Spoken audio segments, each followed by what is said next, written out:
So, my friends from construction industry, look, what is certified payroll, okay, and why you should do it in general.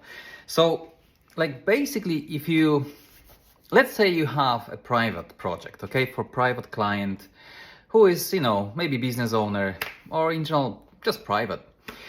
They don't really care about what you pay your employees, right?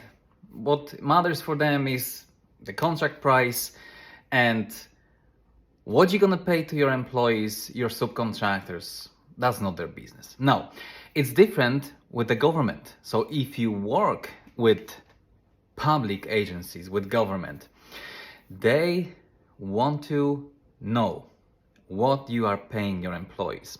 They want to make sure that you pay the right amount of wages, okay, which is called prevailing wage.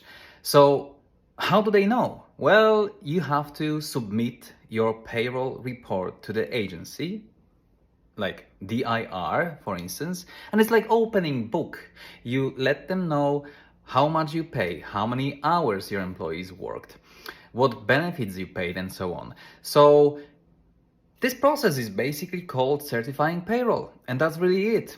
So basically, unlike with your private jobs or commercial jobs which are not public, you're just opening up your book and letting know the agency what you are paying. That's really it. And now the other question is, should you do it yourself?